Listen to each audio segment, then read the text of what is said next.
जी, कौन कौन सी मांगे जिसको लेकर के आप आज धरने बैठे हुए हैं? हम लोगों ने अपने अर्थात ये जो रसोइयाँ मध्याह्न भोजन योजना अंतर्गत जो रसोइयाँ हैं उनकी 5 प्रमुख मांगों को लेकर के लगातार प्रयासरत हैं। और 5 प्रमुख मांगें ऐसी मांगें हैं जिसको कोई प्रदेश सरकार और केंद्र सरकार को पूछना ही नहीं चाहिए, और ज़मीनी मांगें हैं जिनको पूरा करना नितांत आवश्यकता होती है। जैसे कि पहली मांग हम लोगों की है कि हम लोगों का मानदेय इस महंगाई में कम से कम जो सरकारी आंकड़ा जो कि नरेगा में दिया जाता है 204 रुपया एक दिन पर डे की मजदूरी है, तो उस हिसाब से हम लोगों को 204 ना दे करके 200 ही दें सरकार, तो 200 के हिसाब से पर डे के हिसाब से हम एक महीने का मानदेय कम से कम 6000 होता है। हमारी यही प्रमुख मांग है नंबर 1 कि हम लोगों की मानदेय कम से कम 6000 रुपया मासिक मानदेय हो। इसको देख बल्कि ये जो 1500 रुपया हम लोगों का मानदेय दिया जा रहा है, सोचने का विषय है कि एक दिन का ये मजदूरी जो होती है 50 रुपया पड़ती है।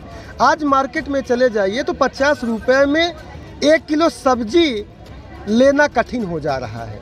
तो अगर एक टाइम की सब्जी अगर लेना रसोइयों को कठिन हो रहा है अपने इस कमाई से, तो 2 टाइम की सब्जी अर्थात 2 टाइम का बच्चों को पेट पालना या अपना पेट पालना, तो ये तो असंभव सा है।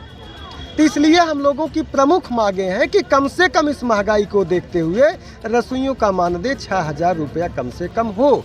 और इसको देखते हुए अन्य प्रदेशों ने अपने बजट में से रसोइयों का मानदेय बढ़ाया है।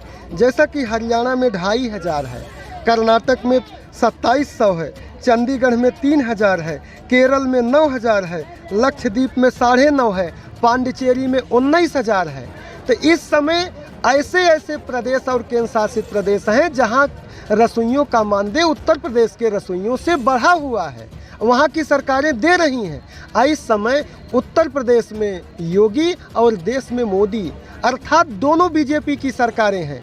चाहे तो रसोइयों को 19000 के जगह पर 29000 दे सकते हैं।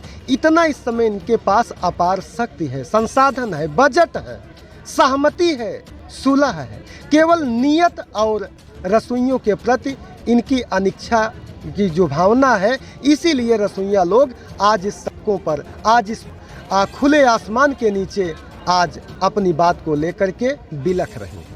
नंबर 1 ये मांग है कि हम लोगों का मानदेय कम से कम 6000 रुपया मासिक हो।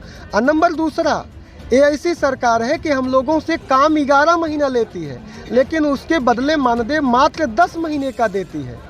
ये तो उस जमाने की बात है जब देश गुलाम था, बेगारी प्रथा थी। इस समय तो देश आज़ाद देश में हम लोग हैं, आज़ाद देश की ये हाल है। और जहाँ की सरकार ऐसी सरकार हो, जहाँ डबल इंजन की सरकार हो, वहाँ ये स्थिति है कि रसोइयों से काम 11 महीना लिया जाता है और उसके बदले मानदेय मात्र 10 महीने का दिया जाता है। ये कहाँ का नियम है? तो गुलाम भारत की ये तस्वीर है। आज हम लोग आज़ाद देश, आज़ाद भारत में रह रहे हैं। तो हमारी मांग ये है कि हम लोगों का काम यदि 11 महीना लिया जा रहा है तो 11 महीने का मानदेय दिया जाए। नंबर 3 मांग ये है कि हम लोगों का मानदेय विगत 7 महीना 8 महीने से आज तक बाकी है। पावन पर्व दीपावली सामने है। इस समय सोचने का विषय है कि दीपावली और होली में सरकारें अपनी प्रजा को, राजा अपनी प्रजा को तोहफा देता है, बख्शीश देता है, बल्कि यहाँ रसोइयों को मेहनत की कमाई रसोइयाँ अपने राजा से मांगने आई हैं कि हम लोगों का मानदेय तोहफा आप बाद में दीजिएगा, लेकिन हम लोगों का मानदेय कम से कम हर महीने का मानदेय 1 से 7 तारीख के बीच में हमारे लोगों के खाते में तो दे दिया जाए। एक तरह से कहा जाए कि मानदेय देर में देना ये देर है। अब काम 11 महीना लेना, मानदेय 10 महीने का देना, ये अंधेर है। इस बीजेपी सरकार में गरीबों के साथ भी हो रही है और गरीबों के साथ अंधेर भी हो रही है। ये 3 मांग हमारा ये है कि हम लोगों का मानदेय प्रत्येक महीने के 1 से 7 तारीख के बीच में हमारे खाते में स्थानांतरित किया जाए।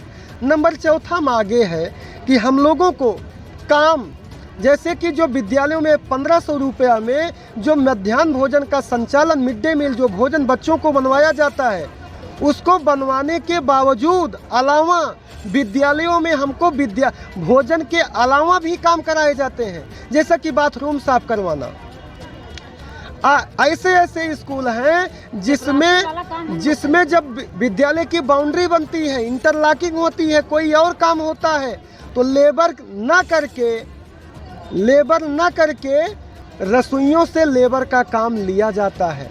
तो हमारी ये मांग है कि कम से कम रसोइयों का जो निर्धारित काम है उसको विद्यालय की दीवार पर स्पष्ट रूप से लिखा दिया जाए, जिससे रसोइयाँ अपना पढ़ करके अपने जायज़ कामों को संचालित कर सकें और पूर्ण कर सकें। तो हमारी मांग है कि रसोइयों से शासन द्वारा एक विद्यालय की दीवार पर स्पष्ट रूप से उनके कामों को लिखवाया जाए।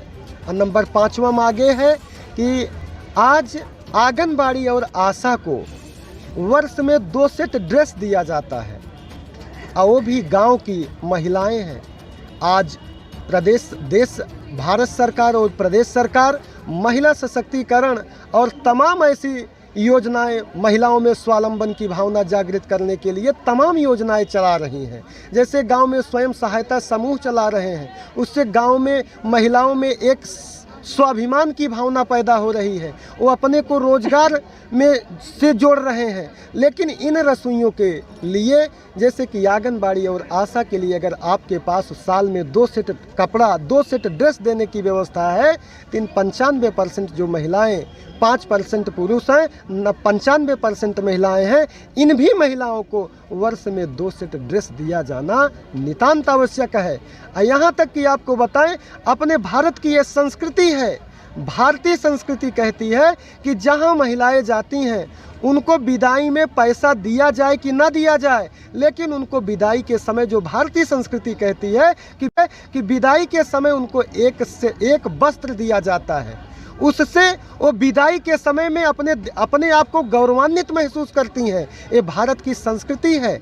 आज ये रसोइयाँ अपने राजा से, अपने सरकार से, माननीय महाराज जी योगी जी से मांग करने आई हैं कि चुनाव सामने है, आप यदि हम लोगों को 2 सेट, वर्ष में 2 सेट ड्रेस दे देते हैं, तो उस ड्रेस को जब जब पहनेंगी तब तब आपका याद करेंगी। और जब चुनाव के समय अगर इस ड्रेस को आपने दे दिया, तो चुनाव के समय पर अगर पहन कर जाती हूँ तो हमको कोई निशान नहीं दिखाई देगा, हाथी घोड़ा कुछ नहीं निशान दिखाई देगा, केवल भाजपा का कमल का फूल दिखाई देगा।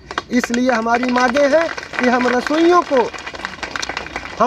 को आंगनबाड़ी और आशा की तरह वर्ष में 2 सेट ड्रेस दिया जाए। इन्हीं 5 मांगों को लेकर के आज हम फिर इको पार्क लखनऊ में डटे हुए हैं, इस आशा अरमान के साथ डटे हुए हैं कि दीपावली सामने है, और जब तक इस काम को, इस 5 मांगों को सरकार पूर्ण नहीं करेगी, तब तक इसी मैदान में डटे रहेंगे। चाहे भूखा रहे, चाहे सरकार जैसा भी चाहेगी उस प्रकार से हम लोग भी इसी सरजमी पर डटे रहेंगे, मर मिटने के तैयार रहेंगे, लेकिन इस मैदान को बगैर काम को पूरा कराए छोड़ने